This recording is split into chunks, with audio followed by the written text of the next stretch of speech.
Hello friends, இனிமேட்டு நம்ம சேனலில் வந்து ஒவ்வொரு நாளும் ஒவ்வொரு விக்ரமாதித்தன் கதையை பார்க்கலாம். வாங்க நம்ம ஸ்டோரி ஸ்டார்ட் பண்ணுவோம். ஃபஸ்ட்டு போஜராஜன் பற்றி பார்க்கலாம்.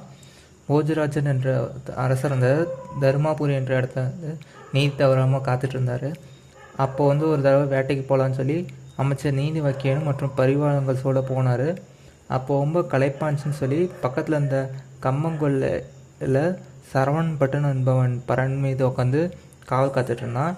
அவன் அந்த தூரத்தில் பார்த்து இங்கே அவன் தூரத்தில் பார்த்து இந்த அரசனை பார்த்து வெள்ளரிக்காய் மற்றும் கம்மங்கதிர்களை நீங்கள் சாப்பிடுங்க அப்படின்னு சொல்லி சொல்கிறான். ஆனால் அப்புறமேட்டு சற்று நேரம் கழித்து கீழே இறங்கி வரான். அப்போ அரசனை பார்த்து ஏன் என்னோட நிலத்தில் பயிரில் இப்படி சாப்பிட்றீங்க அப்படின்னு சொல்லி திட்டுறான். அப்போ அரசன் யோசிக்கிறான். இந்த பரண் மேலே ஒரு மாதிரி பேசுகிறான், பரண் கீழே இறங்கி ஒரு மாதிரி பேசுகிறான். சரி, அமைச்சரும் அதை சொல்கிறாரு. அப்போ என்ன சொல்கிறான்னா, இந்த பரனில் கீழே ஏதோ விஷயம் இருக்குது அப்படின்னு இருக்குன்னு சொல்லி அமைச்சர் சொல்லவும், இது அரசன் என்ன சொல்கிறாருன்னா, சரவணப்பட்ட நிலத்து இந்த இடத்துல இந்த பயிர்களை நாங்கள் தான் நாசப்படுத்தணும், அதனால் உங்களுக்கு வேறு நிலமும் அதுக்கான பொருளையும் தரோம், இந்த இடத்த அரசு உடைமைப்படுத்துங்க அப்படின்னு சொல்கிறாரு. சரவணப்பட்டனும் ராஜாவாச்சு, சரி அப்படின்னு சொல்லி கொடுத்தாரு. அப்புறமேட்டு சரவணப்பட்டனுக்கு வேறு நிலமும் பொருட்களும் தளிக்கப்பட்டு இந்த நிலம் அரசுரிமைப்பட்டது. அப்போ ஒரு அரசன் என்ன சொன்னான்னா, அந்த பரணு கீழே இந்த நிலத்தை அப்படியே தோண்டுங்கன்னு சொன்னாங்க. அப்போ நான் காவலாளிகள் அந்த இடத்த தோண்டிகிட்டு இருக்கும் போது சற்று தூரத்தில் ஒரு சிறிய அழகான சிம்மாசனம் தங்கத்தால் செய்தது மாதிரி பெறப்பட்டது. அது நவரத்தினங்கள் இழப்பட்டது. அப்புறமேட்டு கண்கள் கூசும்படியான ஒளிகளும் திகழ்ந்தது. அதுலேருந்து அதில் 32 படிக்கட்டு இருந்தது.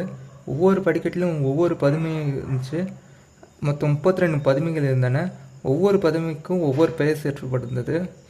அதை மிகவும் கவனத்துடன் அந்த அரச அரண்மனைக்கு கூட்டு எடுத்துகிட்டு சொன்னார். அப்புறம் ஒரு நல்ல நாளாக பார்த்து முடிசூட்டு விழா வைக்கலாம்னு சொல்லி பூசாரியை கூப்பிட்டு சொன்னார் மோதராஜன். அந்த நாளும் வந்தது. அப்போ அரசன் முதல் நாள் அதை கால் வைக்க போது டக்குன்னு அந்த முதல் படிக்கட்டில் அமர்ந்த முதல் பதுமை கை கொட்டி சிரித்தது. அப்போ அந்த ஏன் சிரிக்கிறாய் என்று அரசன் கேட்டதுக்கு, விக்ரமாதித்தன் தன் திறமிக்க நிர்வாகத்தால் சிறந்த குணத்தாலும் 56 நாட்டு அரசர்களையும் வணங்கி கப்பங்கட்ட இந்த சிம்மானத்தில் 2000 ஆட்சி நடத்தினார். அத்தகைய ஆற்றல் மிக்க அவரில் 1000 பங்கு இருந்தால் மட்டும் ஏறு, இல்லால் உனக்கு மிகுந்த தொல்லை ஏற்படும் என்று பதுமை சொன்னிச்சு.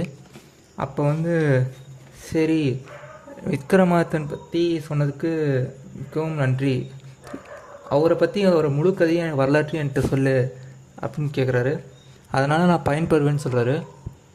அப்போ தினமும் நான் ஒவ்வொரு பதுமையும் ஒவ்வொரு கதையும் சொல்லுன்னு சொல்லிச்சு.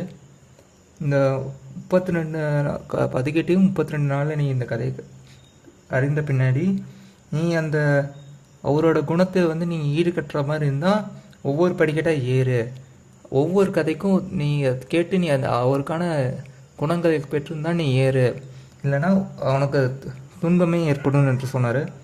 சரி, அப்படியே ஆகட்டும், நீங்கள் ஒவ்வொரும் விரிவாக சொல்லுங்கள் அப்படின்னு சொல்கிறாரு. உடனே முதல் பதுமை விக்ரமாதித்தன் வீரதீர செயல்களை சொல்ல தொடங்கியது. தொடரும் அடுத்தடுத்த கதைகளை அடுத்தடுத்த வீடியோஸில் பார்க்கலாம்.